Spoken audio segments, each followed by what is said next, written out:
গোপাল ভাঁড় একদিন বউকে নিয়ে নবদ্বীপ যাচ্ছে। বউয়ের অনেক দিনের শখ নবদ্বীপ ধাম ঘুরে আসার। বউয়ের কথা তো ফেলতে পারে না, সুতরাং গোপাল বউকে নিয়ে নবদ্বীপে রওনা হলো।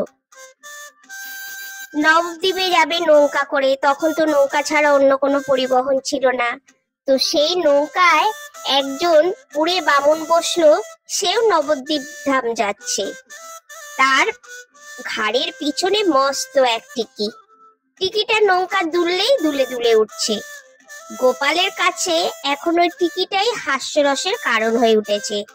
বউকে বলল, দেখেছো উড়োটার কাণ্ড, টিকিটাকে কিছুতেই এক জায়গায় দাঁড় করিয়ে রাখতে পারছে না। টিকিটা খানিকটা বিসদৃশী ছিল, দেখলেই হাসির উদ্রেক করে। তার উপরে গোপালের সরস ছড়া, দোল দোল দোল দোল খোল খোল, টিকি ঝোলে ঝোল, মাগুর মাছের ঝোল। নৌকার সহযাত্রীরা বেশ মজা পেয়ে গেছে। গোপাল একবার গেয়ে উঠলে সকলেই তাতে গলা মেলাতে শুরু করেছে, দোল দোল দোল, মাগুর মাছের ঝোল। সেই উড়ে বামুন তো অনেকক্ষণ ধরে এসব ইয়ার্কি সহ্য করছিল, কিন্তু একসময় ভীষণ রেগে গেল। রেগে গিয়ে নাটের গুরু গোপালকে উদ্দেশ্য করে বলতে থাকলো, এসব হচ্ছেটা কি শুনে? গোপালের বউ গোপালকে থামানোর চেষ্টা করলো, বলল, উনি পূজারি বামুন, ওর সঙ্গে এরকম করো না। কিন্তু কে শোনে কার কথা? আমোদটা তখন আর একার গোপালের মধ্যে থেমে নেই। নৌকার সকলেই মজা উপভোগ করছে। গোপাল হাসতে হাসতে উড়ে বামুনকে বলল, মশাই, অত বড় টিকি রেখেছেন কেন? নিজের টিকি নিজে সামলাতে পারেন না? পিছনের মানুষের নাকে মুখে লাগছে, দেখতে পাচ্ছেন না বুঝি? উড়ে এবারে আরো রেগে গিয়ে বলল, আমার দিকে আমারই, তাতে তোমার কি? তারপর কিছু বাদে গোপালের দিকে কটমট করে তাকিয়ে ফের বলল, আমি মরে স্বর্গে যাব, আর তুমি মরলে নরকে যাবে। এই কথা শুনে গোপালের তো হাসি আর থামে না, সঙ্গে সঙ্গে বলতে থাকলো, আরে মশাই, স্বর্গে যে যাবে, কিভাবে যাবেন তা জানেন? স্বর্গে যাওয়ার নৌকা ভাড়া যে অনেক। স্বর্গে যেতে হলে বুঝি নৌকা ভাড়া করতে হয়? খুব রেগে গিয়েছে উড়ে বামুন। গোপাল কিন্তু প্রত্যুত্তরে একটুও রাগলো না, উল্টে বলতে থাকলো, নৌকা ভাড়া না করলে বৈতরণী নদী পার হবেন কি করে? তাই বলি, আগে পারের করি জোগাড় করেন, তারপর স্বর্গে যাওয়ার কথা ভাববেন, কেমন?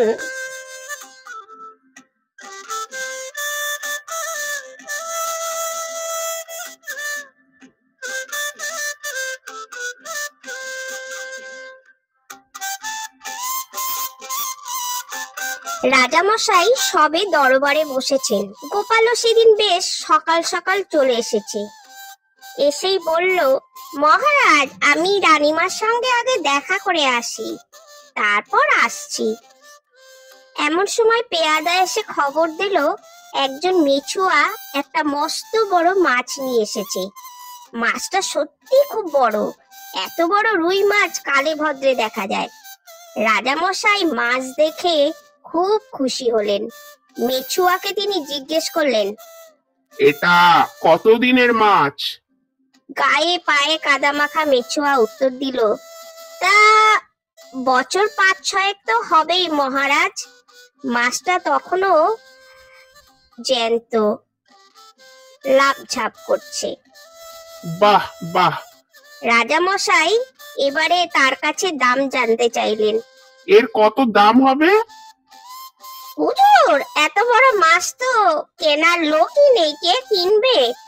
আপনার এখানে অনেক পাট পড়ে, আর তাছাড়া আপনি এর মর্যাদা বুঝবেন, বলে মেছুয়া চুপ করে থাকলো।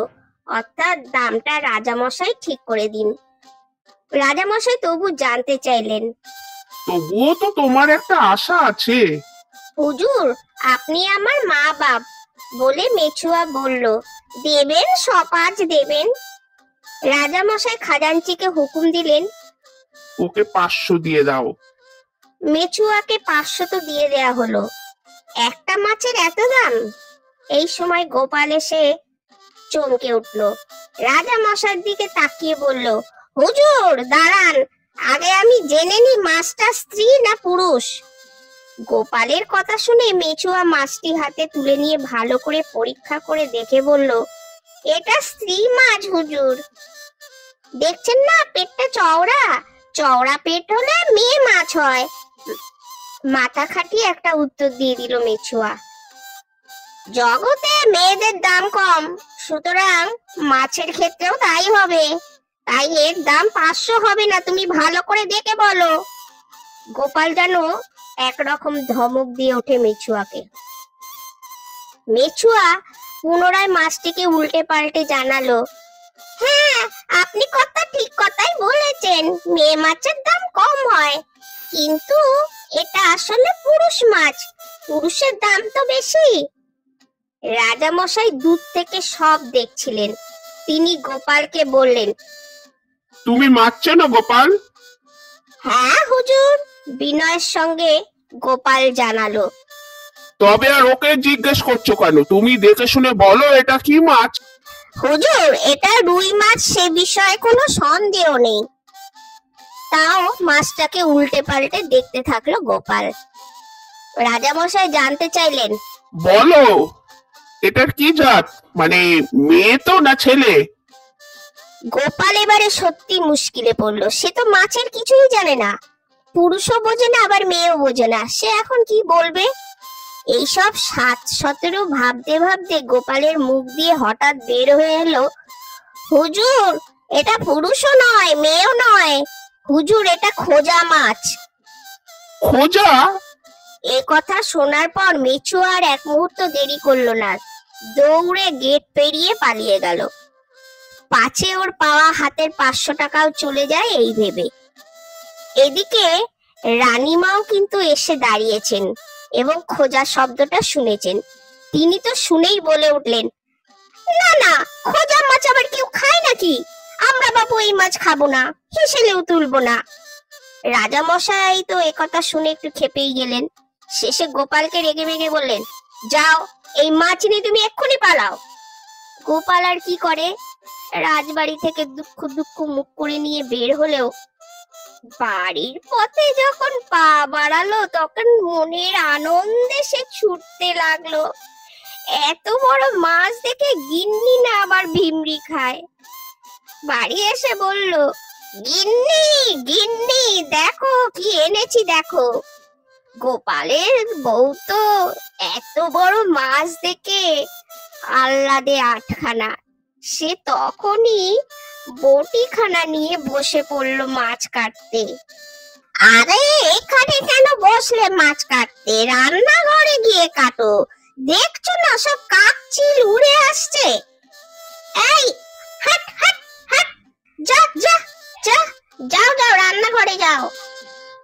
বন্ধুরা, ভালো লাগলে অবশ্যই সাবস্ক্রাইব করে আমার পাশে থাকতে ভুলবেন না, আর লাইক শেয়ার কমেন্ট করতেও একদম ভুলবেন না। ধন্যবাদ।